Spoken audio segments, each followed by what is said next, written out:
Hi hello నమస్తే welcome to మనం TV. ఇప్పుడు మనతో ఉన్నారు ప్రముఖ పొలిటికల్ అనలిస్ట్ డివి శ్రీనివాస్ గారు. ఒకసారి వారితో మాట్లాడే ప్రయత్నం చేద్దాం. నమస్తే సార్. నమస్తే.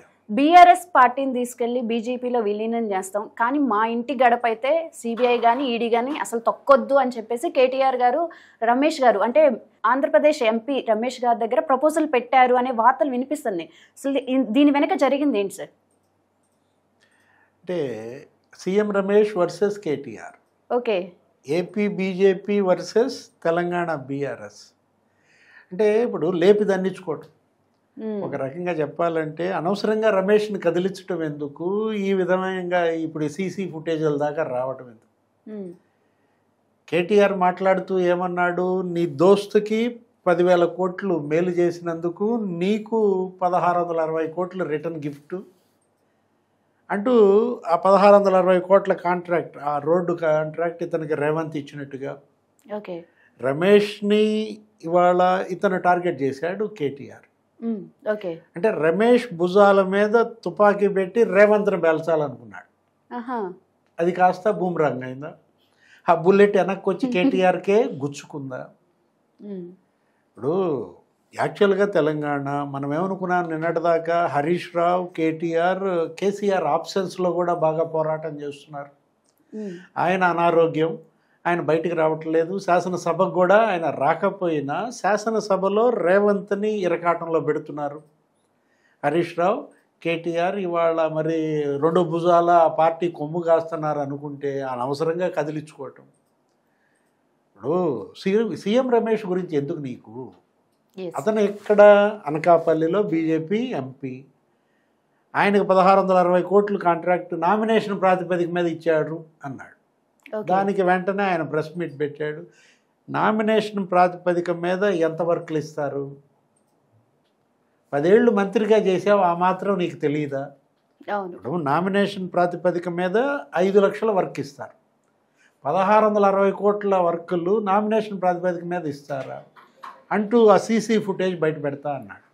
ఓకే, కేటీఆర్ సీఎం రమేష్ ఇంటికి వెళ్ళాడని, జైల్లో చెల్లి ఉంది, ఆ చెల్లిని మీరు బయటికి విడుదల చేసేలాగా సహాయపడండి, సిబిఐ ఈడీ కేసులు రాకుండా చూడండి, మేము విలీనం చేస్తాం, ఓకే, బీజేపీలో బీఆర్ఎస్ని విలీనం చేస్తామనే ప్రపోజల్ నీ నుంచి వచ్చిందని ఆయన చెప్తున్నాడు. ఆయన దగ్గర సీసీ ఫుటేజ్ మరి బయట పెడతానంటున్నాడు. చర్చకి సిద్ధం అన్నాడు. బహిరంగ చర్చకు వస్తావా అని అడిగాడు సీఎం రమేష్. మరి ఎందుకు రావట్లా? ఇప్పుడు కేటీఆర్ రేవంత్ని రమ్మన్నాడు బహిరంగ చర్చకి, ప్రెస్ క్లబ్కి కూడా వెళ్ళాడు, పెద్ద డ్రామా క్రియేట్ చేశాడు. రేవంత్ ఏమన్నాడు, క్లబ్బులు పబ్బులు నాకు అలవాట్లేదు, సభలో డిస్కస్ చేద్దాం, శాసనసభలో రా, నువ్వు శాసనసభకు వచ్చి అక్కడ మాట్లాడు అన్నాడు. రేవంత్ అన్న దాంట్లో పాయింట్ ఉంది, ఎందుకంటే అసెంబ్లీ, ఈయన ఏమన్నా అసెంబ్లీలో సభ్యుడు కాకపోతే బయట డిస్కస్ చేద్దామని నువ్వు అడగచ్చు. నువ్వు శాసనసభలో డిస్కస్ చేయటానికి ఆయన సిద్ధం అన్నప్పుడు మరి శాసనసభలో రేపు చూడాలి వాళ్ళిద్దరి మధ్య డిబేట్ ఎలా జరుగుద్దో. అది వదిలేసి ఇప్పుడు ఈ రచ్చ ఏది, మరి సీఎం రమేష్ సవాల్కి నువ్వు స్పందించాలి కదా. యాక్చువల్గా సీఎం రమేష్ అతనేంటి, గతంలో ఈ కుటుంబానికి అత్యంత ఆప్తుడు. మహాకూటమి 2009 ఆ రోజు మరి రాజశేఖర రెడ్డికి వ్యతిరేకంగా ఈ పార్టీలన్నింటినీ ఐక్యం చేయడంలో అతనే డ్రైవర్. ఏది, కేసీఆర్ని చంద్రబాబు ఇంటికి తీసుకెళ్ళిందే ఈయన. ఓకే, అంత ఆప్తుడు కేసీఆర్. మరి చంద్రబాబు ఇంటికి ఏ కారులో అయితే తీసుకెళ్ళాడో, వీళ్ళ గుర్తు అదే అనుకుంటా, ఆ కారు డ్రైవ్ చేసిందే CM Ramesh. Okay, KCR, CM Ramesh ఇద్దరూ కలిసి చంద్రబాబు దగ్గరికి వెళ్ళి ఆ రోజు ఆ కూటమి ఏర్పడింది, ఏది మహాకూటమి. అంతగా మీ కుటుంబానికి ఆయన ఆప్తుడు. ఇప్పుడు అతను ఏమన్నాడు నిన్న మాట్లాడుతూ సీఎం రమేష్, ఆ రోజు నువ్వు ఎలా గెలిచావు సిరిసిల్లలో అన్నాడు. 2009లో సిరిసిల్లలో ఇతను గెలిచింది ఎంత, 271 ఓట్లతో గెలిచాడు. బొటాబొటి మెజార్టీతో నేను కదా నిన్ను గెలిపించింది, ఆ రోజు నేను ఆర్థిక సాయం అందించకపోతే నువ్వు గెలిచేవాడివా అంటే నీ రాజకీయ జీవితం సీఎం రమేష్ మరి అంటున్నారు. అంటే కేటీఆర్ ఒక సీఎం కొడుకు కదా సార్. మరి ఆయనకి ఆర్థిక సాయం సీఎం రమేష్ గారు చేశారా? అంతే కదా మరి. 2009లో అప్పటి ఎదుగుదల వీళ్ళ దగ్గర అప్పుడేం ముఖ్యమంత్రి కాలేదు. అవును. ఇప్పుడు 10 ఏళ్ళు ముఖ్యమంత్రిగా ఉన్నప్పుడు వేల కోట్లకు పడి ఎత్తి ఉండవచ్చు. ఆ రోజు వాళ్ళ పరిస్థితి అదనమాట. ఇది ఒకవైపు పోరాటం తెలంగాణ, మరోవైపు మహాకూటమి ఏర్పాటు, రాజశేఖర్ రెడ్డి అసలు ఈ పార్టీనే లేకుండా చేయాలని అప్పట్లో ఆయన కుట్రలు. ఓకే. మొత్తం ఈ పార్టీలో 10 మంది ఎమ్మెల్యేలను లాగేసుకున్నాడు ఆయన వైపు. ఆపరేషన్ ఆకర్ష్. ఏది రాజశేఖర్ రెడ్డి అప్పటి టీఆర్ఎస్ ఎమ్మెల్యేలంతా కాంగ్రెస్లో చేరిపోయారు. అసలు ఈ పార్టీ బతుకుద్దా చచ్చిపోద్దా అనుకున్న పరిస్థితుల్లో మహాకూటమి ఏర్పడింది. చంద్రబాబుతో పొత్తు పెట్టుకున్నారు. ఆ రోజు సిపిఐ, సిపిఎం, మరి తెలుగుదేశం, టీఆర్ఎస్ కలిసి పోటీ చేశాయి. ఆ కూటమి ఏర్పాటులో సీఎం రమేష్ ప్రధాన పాత్ర. ఓకే. అంటే ఈ కుటుంబానికి ఆప్తుడుగా, అటు చంద్రబాబు స్నేహితుడిగా వీళ్ళందరినీ దగ్గర చేర్చి సన్నిహితం కలిసింది వీళ్ళకి. కేటీఆర్ కన్నా సీఎం రమేష్ గారికి అలా సన్నిహితం అయింది. ఆ రోజు కేకే మహేందర్ రెడ్డి గెలిచేవాడు అక్కడ, ఇతను ఓడిపోయేవాడు. ఓకే. ఎవరు? కేటీఆర్ అరంగేట్రంలోనే ఓడిపోతే, మొదటి ఎన్నికల్లోనే ఓడిపోతే నువ్వు ఎక్కడుండేవాడివి, నువ్వు మళ్ళా యుఎస్ వెళ్ళిపోయేవాడివా అవును అని గుర్తు చేస్తున్నటువంటి దీంట్లో ఇది అసలు అవసరమా?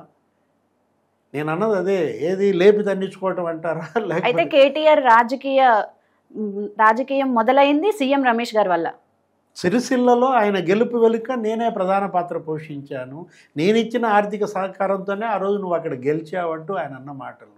దానికి సవాల్ చేసింది, బహిరంగ చర్చకి రమ్మన్నాడు. వెళ్ళాల్సింది ఎవరు? కేటీఆర్. ఇప్పుడు యాక్చువల్గా ఆయన అన్న పాయింట్స్లో 1660 కోట్ల వరకు నామినేషన్ ప్రాతిపదిక మీద ఇవ్వరు. ఇప్పుడు తను ఏమన్నాడు? ఒక సీసీ ఫుటేజ్ బయట పెడతానన్నాడు. మీరు విలీనం ప్రతిపాదన తెచ్చారా లేదా చెప్పాల్సింది వాళ్ళ కేటీఆర్. ఆ డిస్కషన్ ఢిల్లీలో జరిగిందా లేదా, ఢిల్లీలో ఆయన ఇంటికి నువ్వు వెళ్ళావా లేదా? బీజేపీ పెద్దలను అడిగాను నేను, అడిగితే అది భ్రష్టాచార రాష్ట్ర సమితి, బీఆర్ఎస్కి వాళ్ళు ఇచ్చిన అబ్రివేషన్.